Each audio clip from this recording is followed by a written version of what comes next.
ఇవైతే ఒట్టి తునకలు. ఇంకా మా అమ్మ అయితే వీటిని ఎండకైతే ఆడబెట్టేసింది. ఇంకా వీటిని అన్నిటిని చిన్న చిన్న ముక్కలుగా కట్ చేసి నేనైతే దీనిలో ఒక గ్లాస్ వాటర్ అయితే పోస్తున్నాను. ఇంకా అది పక్కన పెట్టేయాలి, నానబెట్టాలి. ఇంకా మరొక గిన్నెలో ఒక 3 స్పూన్ల వరకు ఆయిల్ అయితే పోస్తున్నాను.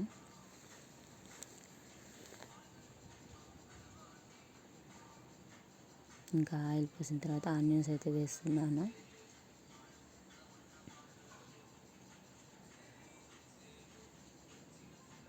ఇంకొకసారి ఇలా అయితే కలిపేసుకోవాలి.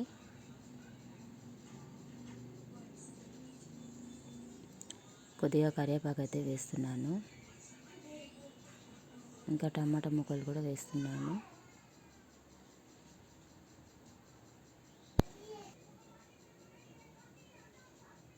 కొద్దిగా అల్లం పేస్ట్ అయితే వేస్తున్నాను. కొద్దిగా పసుపు, ఒక 2 స్పూన్ల కారం అయితే వేస్తున్నాను. ఇంకా కారం అయితే కొంచెం ఎక్కువగానే తింటాము.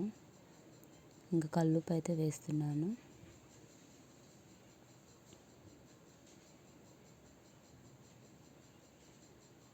ఇంకా ఒక 2 గ్లాసుల వాటర్ అయితే పోసాను.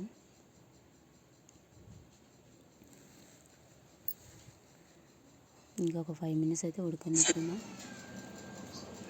ఇంకా ధనియాల పౌడర్ అలాగే గరం మసాలా వేస్తున్నాను. ఇంకా కొద్దిగా కస్తూరి మేతి అయితే వేస్తున్నాను. టేస్ట్ అయితే అసలు అదిరిపోతుంది. ఇంకా మనం నానబెట్టుకున్న ఒట్టి తునకలు అయితే దీనిలో వేస్తున్నాను.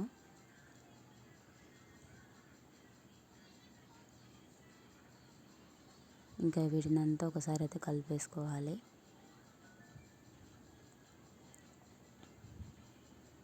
ఇంకొక 10 నిమిషాలు అయితే ఉడకనివ్వాలి. ఇంకా కొద్దిగా చింతపండు నీళ్ళు అయితే పోస్తున్నాను.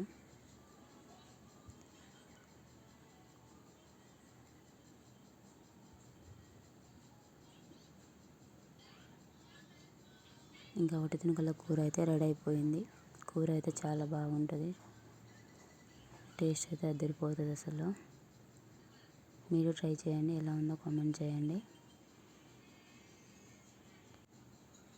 నాకైతే ఒట్టి తునకల కూర అంటే చాలా ఇష్టము. ఇంకా ఊరికి వచ్చినప్పుడల్లా మేము ఇలా చేసుకొని తింటాము.